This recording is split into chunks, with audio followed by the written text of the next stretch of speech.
Inclusão escolar. Duas palavras que soam tão bem, né? Parece algo que todo mundo concorda, algo universalmente positivo. Só que a realidade é bem mais complicada. Por trás dessa ideia que parece simples, existe um debate gigantesco, uma verdadeira batalha de visões de mundo que define o futuro de milhões de estudantes. Então vamos mergulhar fundo para entender o que está em jogo. Pensa rápido. O que vem à cabeça quando se fala em inclusão escolar? Provavelmente aquela imagem clássica, né, de todos os alunos com e sem deficiência aprendendo lado a lado na mesma sala de aula. E olha, essa imagem não está errada, mas ela é só um pedacinho de uma história muito, mas muito mais complexa. E é aqui que a coisa começa a ficar interessante. Inclusão não é uma coisa só, longe disso. Na verdade, essa palavra é o centro de um verdadeiro campo de batalha. De um lado e de outro, a gente tem duas filosofias de educação que são, assim, fundamentalmente opostas. Então se prepara para conhecer os dois lados dessa disputa. De um lado, a inclusão total. Do outro, a educação inclusiva. Os nomes são parecidos, eu sei, e isso pode confundir, mas as ideias por trás deles, os objetivos, esses não poderiam ser mais diferentes.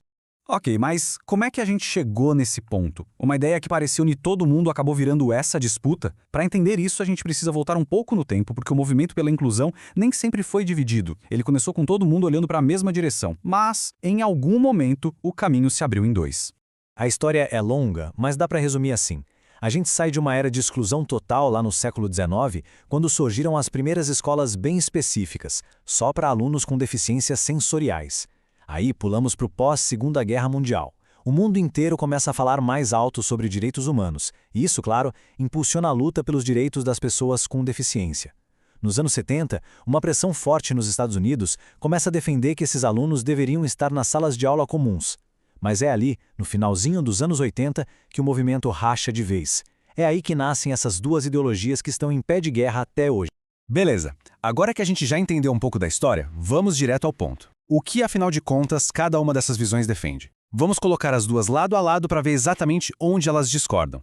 Primeiro, a inclusão total. Essa é a visão, digamos, mais radical. A ideia aqui é bem direta. Todos os alunos, sem exceção, não importa o tipo ou o grau da deficiência, devem estar na sala de aula comum o tempo todo. E por quê? Porque para quem defende essa filosofia, o objetivo principal da escola não é tanto o aprendizado de matérias, mas sim a convivência, o desenvolvimento social e a quebra de preconceitos. O foco é a participação. Agora, do outro lado, temos a educação inclusiva. Aqui, a lógica é completamente diferente. O ponto de partida não é a sala de aula, mas sim o aluno. Primeiro, se avalia as necessidades individuais de cada um para, a partir daí, decidir qual é o melhor ambiente e quais são os melhores apoios para essa pessoa.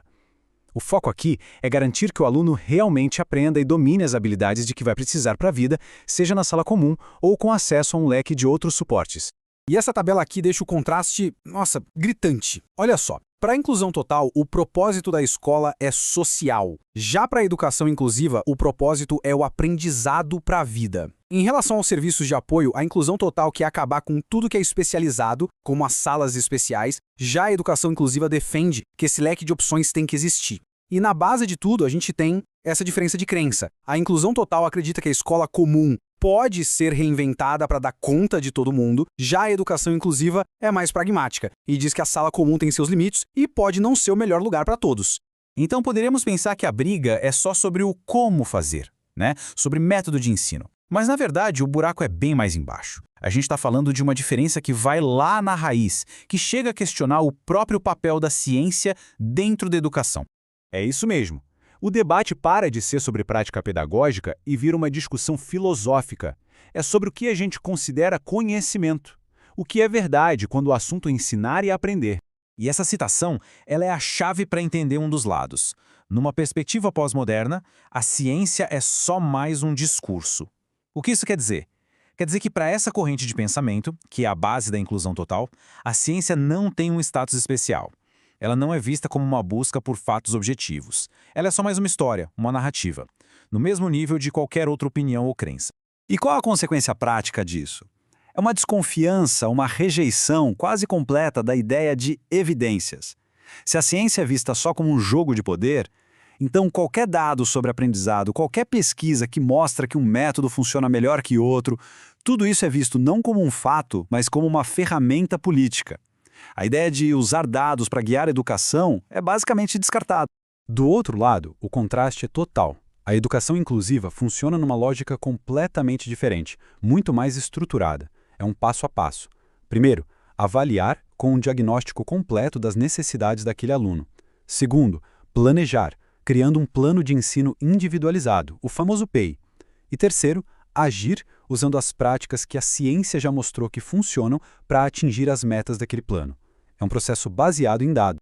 Ok, até agora pode parecer uma discussão bem teórica, filosófica, mas esse debate teve e tem consequências muito reais. E para ver isso na prática, a gente vai olhar para o caso do Brasil e como essa briga de ideias moldou a política educacional do país inteiro. E o fato é que, durante um período bem longo, de 2003 a 2020, a política oficial de educação especial no Brasil foi totalmente guiada pela filosofia da inclusão total.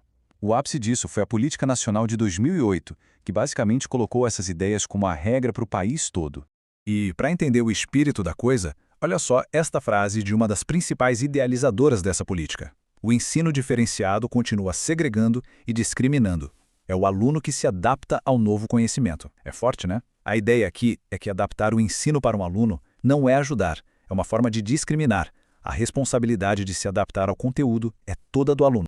Segundo os críticos, essa política toda foi construída em cima de premissas, no mínimo, controversas.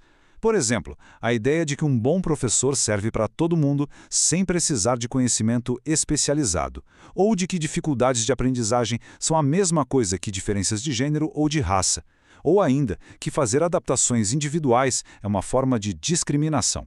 E a crença final, de que se a escola comum for boa o bastante, educação especial um dia se tornaria desnecessária. Depois de passar por tudo isso, a gente chega num ponto crucial, numa encruzilhada. No fim das contas, todo esse debate enorme pode ser resumido a uma única escolha. Uma pergunta fundamental sobre qual é, afinal, o objetivo da escola. E a pergunta que fica no ar é essa: o que é mais importante na inclusão? É garantir que todo aluno esteja fisicamente na mesma sala de aula, custe o que custar? Ou é garantir que cada aluno, cada um com sua história e suas necessidades, realmente aprenda e se desenvolva ao máximo, com as ferramentas e no ambiente que for melhor para ele? A resposta que damos a essa pergunta, bom, ela define absolutamente tudo.